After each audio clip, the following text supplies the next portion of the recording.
Narasaraopet 1 town పోలీసుల భారీ చోరీల కేసులో ఛేదన. నరసరావుపేట 1 టౌన్ పోలీసులు 8 ద్విచక్ర వాహనాల చోరీ కేసులను ఛేదించారు. ఒక వ్యక్తిని అరెస్టు చేసి అతని వద్ద నుంచి చోరీకి గురైన వాహనాలను స్వాధీనం చేసుకున్నారు. 7వ తేదీన నిర్వహించిన వాహన తనిఖీలలో అనుమానాస్పదంగా తిరుగుతున్న వ్యక్తిని అదుపులోకి తీసుకుని విచారించగా నేరాలను అంగీకరించాడు. నిందితుడు వివిధ ప్రాంతాలలో పార్క్ చేసిన 8 ద్విచక్ర వాహనాలను చోరీ చేసినట్లు ఒప్పుకున్నాడు. స్వాధీనం చేసుకున్న వాహనాల మొత్తం విలువ సుమారు 6 లక్షలు.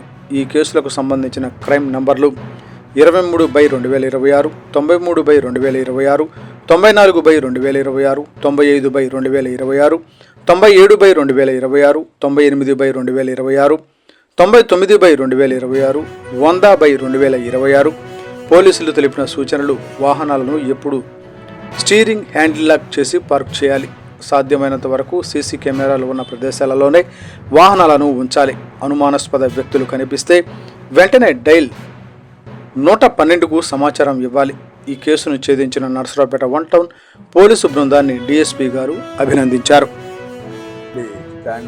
పార్కింగ్ చేసిన బండి, ఈవెన్ పార్క్ చేసిన బండి కూడా ఈజీగా తీసుకొని పోయే సామర్థ్యం ఉంది. సో అలా ఈజీగా బండి చేస్తూ ఉన్నాడు. ఇన్ఫ్యాక్ట్ మాకు ఇంకా ఇతని మీద అనుమానం ఉంది. అందుకే పోలీస్ కస్టడీ తీసుకొని ఇంకా ఏమన్నా వెహికల్స్ ఉంటే కానీ మిగతా కూడా రికవరీ చేస్తాము. ప్రజలు కూడా ఈ సందర్భంగా ఏంటంటే మోటార్ సైకిల్ అనేది చాలా క్యాజువల్గా వదిలేసి వెళ్ళిపోతున్నారు తాళం వేయకుండా.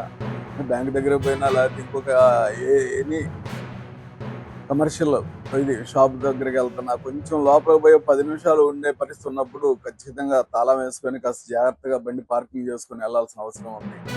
మరి రోడ్డు మీద తాళం లేకుండా వదిలేసి వెళ్ళిపోతే క్యాజువల్గా తీసుకెళ్ళేదానికి అవకాశం ఉంటుంది. అలా చాలా బండ్లు పోతున్నాయి. సో నైట్ పార్కింగ్ చేసేటప్పుడు కూడా ఇళ్ళ దగ్గర జాగ్రత్తగా పార్కింగ్ చేసుకోవాలి. అదేవిధంగా పూర్తిగా ఏదో పోతాయి బండ్లు పోలీసులు రికవరీ చేస్తారంటే కాదు.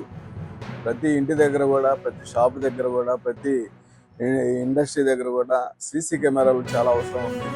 సీసీ కెమెరాలు ప్రాతినిధ్యం చాలా ఇంపార్టెంట్ అవుతుంది. సీసీ కెమెరాలు కనుక ప్రతి దగ్గర ఉంటే, ప్రతి ఇంటి దగ్గర, ప్రతి షాప్ దగ్గర ఉంటే ఏ దొంగతనం జరిగినా మనం వెంటనే రికవరీ చేయడానికి అవకాశం ఉంటుంది. సో రికవరీలు ఎక్కువ అవుతూ ఉంటే, దొంగలను పట్టుకుంటూ ఉంటే దొంగతనాలు కూడా ఆగిపోతాయి. దానికి సంబంధించి ఆల్రెడీ మేము రీసెంట్గా బీట్ సిస్టమ్ కూడా చాలా ఎన్హాన్స్ చేసాము. బీట్ సిస్టమ్ కూడా రొటేషన్ మార్చాము. ఇంతకుముందు బీట్ వాళ్ళు ఒక ఫ్లోలో తిరుగుతూ ఉంటారు.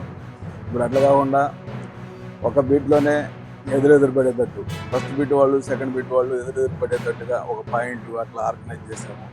ఆ బీట్ సిస్టమ్ కూడా నడుస్తుంది. అయినప్పటికీ కూడా దొంగతనాలు అయితే జరిగే అవకాశాలు ఉంటాయి కాబట్టి ప్రజలు చాలా జాగ్రత్తగా ఉండాలి. రీసెంట్గా మనం చూస్తే ఇక్కడ ఎస్ఎస్ఎన్ కాలేజ్ వెనక జస్ట్ వాళ్ళు ఉదయం పోయి మళ్ళీ మధ్యాహ్నానికి వచ్చేటువంటి ఇన్ఫర్మేషను పక్కన వాళ్ళు ఎవరో ఇచ్చారు. వెంటనే వాడు దొంగ మోటార్ సైకిల్ మీద వచ్చేసి వేసున్న ఇంటి తాళం పగలగొట్టి, తలుపు పగలగొట్టి కామ్గా తీసుకుపోయాడు. అది లక్కీగా మనకి సీసీ కెమెరాలు అక్కడ ఉన్నందువలన దొంగ ట్రేస్ అయ్యాడు. అదేవిధంగా మళ్ళీ ఇక్కడ నూజివీడు దగ్గర నిన్న మళ్ళీ అదే విధంగా స్కూటర్ మీద వచ్చి మళ్ళీ అదే దొంగతనం చేశాడు. వాడు యాక్చువల్గా అంతర్రాష్ట్ర దొంగే కాదు, నేషనల్ లెవెల్కి వెళ్ళిపోయాడు. వేరే స్టేట్లో కూడా చేస్తున్నాడు.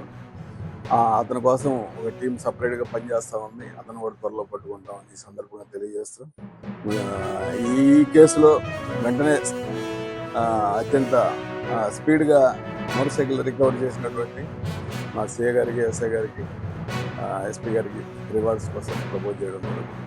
Thank you.